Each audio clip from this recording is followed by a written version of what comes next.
All right, you guys all ready? Okay, my name's Curtis Fell. I'm the Rock County Sheriff. My name's spelled C-U-R-T-I-S. Last name is F-E-L-L. I want to say thank you all to coming out here tonight to help us cover this a little bit better and get the news out to those that haven't been able to get it yet. But we had, obviously, as you know already, a tornado come through Rock County. It had hit some of the other counties in Wisconsin prior to coming here.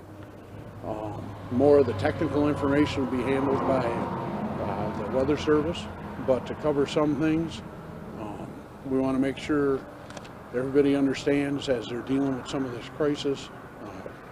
We've had a number of people that have suffered significant loss for their homes and some of their livelihood right now, and we're trying to take steps to help them as best we can. We don't know for sure how long some of these people will be without power. We're hoping to have it restored within the next couple of days, but there's no guarantee of that. Some of it looks like it may stretch into next week, Monday or possibly Tuesday. We'll have more information forthcoming on that as we can gather it. Currently, we still have a number of roads that are closed, that are blocked off due to power lines that are down, trees that are down that are blocking it intermingled with the power lines. So we're still trying to deal with that. I would ask that the general public stay out of these areas and allow our DPW crews and the power companies to be able to take care of what they're trying to work on, to enable these people to be able to get back to their homes and get back to some sense of normalcy. We've had a large law enforcement, fire and EMS response to this area that facilitated it starting yesterday when the initial reports came in, and it made a big difference. And we went house to house and checked on everybody within the affected areas, and currently, as will be touched on shortly, they've gone and done assessments to try to figure out exactly how much stuff has been damaged, and more of that will be covered. You're going to cover it with yours, to give you a little better idea exactly what we faced and what we're looking to do here shortly. For the immediate future, we ask that those that are within the affected areas with their power and their other stuff, don't grill indoors. Please avoid that. Don't run your generators indoors because that's dangerous also. And if there's water sources that can't be run because the power's been out, make sure you get your potable water from somewhere safe. Reach out to family, reach out to your community here within Evansville area. We have a number of donations, things like that came in, including water and some food that currently is being run through the fire department, and they can help allocate that as needed. So all people have to do is let us know. We're looking to have a town hall meeting at 5 o'clock tonight for the area that's still affected under the power outage. And with that, we would ask that the general public not attend that, because we're trying to deal and we want to make sure there's room for the people that have been affected.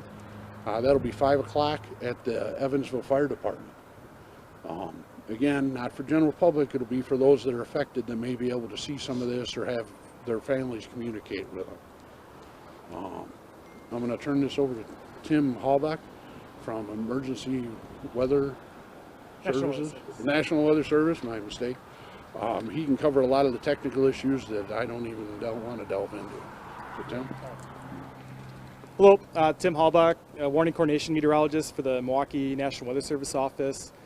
We basically just finished our storm survey assessment. We had 3 teams out today looking at the damage, trying to figure out where the path started and ended and what the intensity was of those tornadoes. We just sent out information, or should be sending it out soon. We've determined 2 tornadoes happened. There was one by Albany, which we've deemed a high-end EF1 tornado. The tornado here that started just east of, southeast of Evansville here, going up towards Lake Koshkonong, we've called that a high-end EF2. We have one point that we're going to be considering whether or not it's EF3 level damage or not. There was some information that got out while we were on the survey that wasn't fully QC'd yet, but we're not considering it a 3 at this point. We want to look at some more aerial footage and talk with some other experts on some of the damage we saw, because some of it was large farm equipment that isn't a normal damage indicator for us when we're surveying tornadoes to try to get an idea of what level we should call that kind of tornado. So high-end EF2, we're calling it 135 mile per hour winds with what went through. The strongest looked like it was east-northeast of Evansville here. From last night, we had tornado warnings starting at 5:04, which covered the Albanese area, and our assessment is somewhere around 5:15, 5:30-ish is when that tornado went through that area. For Evansville here, the tornado warning was out at 5:32, and from talking with people, it was around 5:40, 5:50. So for tornado warnings, that's pretty good lead time. For like, our standards are normally about 10 to 15 minutes ahead of when a tornado like that happens. Obviously, when it happens in February like this, a lot of times people won't think that those warnings are legit, but from the people we talked to, a lot of people heard the warnings and were in their shelter and were safe from the tornadoes. So that's the most important thing when stuff like this happens, is that people are safe and listening to the warnings. So make sure if you get a warning on your phone in the future that you react to it. Otherwise, after this, we're going to go back to the office and we'll get out more details about exactly how long the path length was and the width of the tornado and things like that. We just want to adjust things and make sure we get that right before we toss it out. But just a EF1 east of, or by Albany, and then an EF2 is what we're calling it, east of Evansville here, going northeast. Tim, when you guys were looking at this storm approaching southern Wisconsin, did it appear to be tornadic, or was it, I mean, because you're not expecting that in February? So leading up to it, we started seeing some things that got us more concerned about the chances for tornadoes. The skies started clearing out a lot more, which made it a bit more unstable than the previous forecasts have been kind of showing. So it developed right over southern Wisconsin. We had storms that started popping in northeast Iowa, but they weren't tornadic at that point. It wasn't until it got into Greene County that they started to show more signs of rotation, and that's when we started issuing tornado warnings. We issued one, we call it a considerable tornado warning, when the storm was east of Evansville here. The tornado warnings we issue are on 3 levels. There's the base ones, there's considerable, and then tornado emergency. Tornado emergency would be like F5, tornado's going to wipe the city out type warning. We went to level 2 because we were seeing debris getting lofted 10 to 15,000 feet up in the air, which is a signature to us that a really bad tornado, a strong, the violent tornado is happening. So those situations are ones that people really need to be in their shelter when something like that happens. But the signs of rotation first started showing up in Greene County. Can you spell your last name, Tim? Halbach is Halbach. And what's your title? Warning Coordination Meteorologist. Tim, can you clarify one thing? So there was an EF1 in Albany, and then a high-end EF2 in this area. Yep. That's the one that you're looking at that might be upgraded to a 3, or there might be a 3rd tornado? No, it's just 2 tornadoes. There's a point along the damage path. So whenever we declare a tornado a certain level, it's whatever the worst damage point is along that path that gets it called a 2 or a 3. So there's one point where there's a barn where you can tell the tornado went exactly through, and the most top part of the barn is all gone, but there's other large tractor equipment and stuff that's been rolled there and lofted. So that's where I want to talk with some other people that the EF2 might get raised to a 3, but we want to just consult a little bit more before we go there. In terms of the number of homes or businesses that have been damaged, is there a preliminary number of general sense? We're not exactly sure how severe some of the homes are damaged, but there's at least 20 or more that we know have been significantly damaged, from moderate to severe or completely destroyed. A number of us went out and looked earlier this morning in the daylight, because last night, obviously at night, it was hard to really get a better picture of it. It was pretty devastating in some of these neighborhoods, and we talked with a number of the people that live in the community. We're very thankful of the fact that no one was severely injured out of this, considering the amount of damage that was caused. Personally, I find it kind of amazing nobody got more seriously hurt. For that aspect, I couldn't be more thankful. And as far as the community response, we couldn't have asked for anything better in this area. from the first responders that came to Department of Public Works, our dispatch center, everything else, stepped up and did everything we asked for it. We couldn't be more proud of the efforts that have gone into this in such a quick time, and from everybody around here, including some of the surrounding county fire departments, things like that. Sheriff, how many people were injured?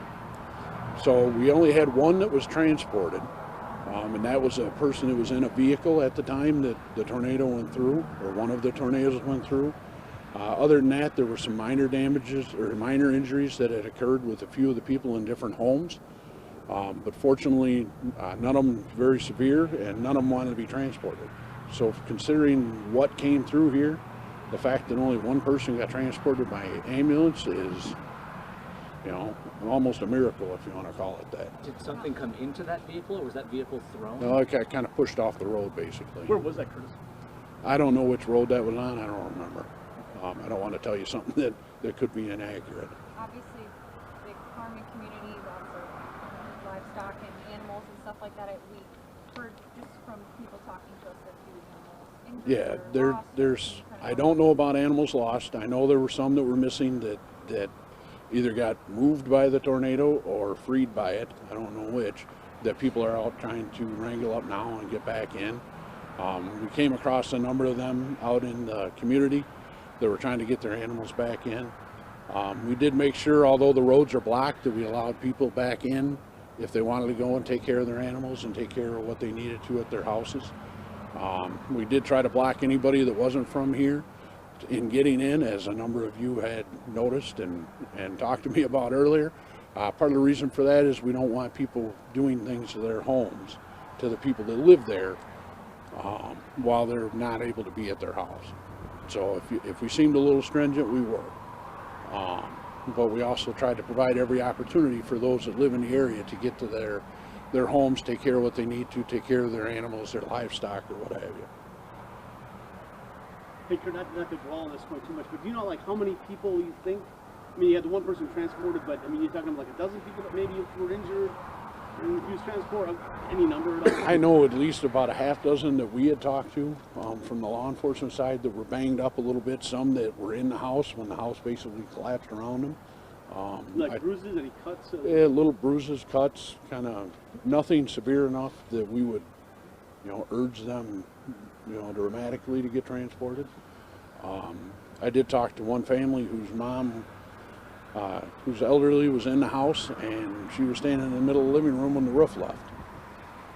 The fact that she wasn't more severely hurt is phenomenal. I don't know of another term to put it, but you know, we were real fortunate with this. Tim, can you speak to the historic nature of this tornado in February, the first ever in recorded history? Yeah, so obviously having a tornado in February is not normal. We're familiar with the January 2008 tornadoes that came through Kenosha County. It's the first time we've had any tornado warnings that we've ever even issued for our office in February, let alone the first tornado for the state. If anything, it's a sign that you should, you know, any time of year we can get any kind of weather here, and it's important to be prepared for those days when a tornado like that happens. So, let alone a tornado of this magnitude, a 2 is, it's not very often that we get to that level of a tornado. Most of ours are 0s and 1s, and maybe you see some shingles off some houses, and it's not a big deal. But this is pretty significant damage that we've seen here for this February tornado.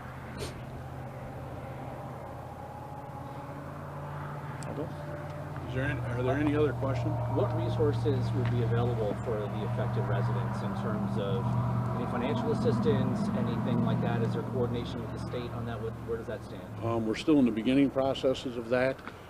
For those that don't know it, Kevin Wernett is our new emergency management coordinator director for the county. Recently started, and he's already hit the ground running. He's been working hard on that. He came to us from the state of Wisconsin. In addition, just so everybody knows, we have Chair Bostwick from the Rock County Board with us today, and County Administrator Josh Smith. They've both been on board and informed of this since it began. Really lended a lot of assistance, helped create the disaster declaration early so that we could try to get some more assistance in quicker. with stuff, but I believe Kevin's office will follow up on that and be able to provide more information down the road once we clarify some of the stuff from the National Weather Service.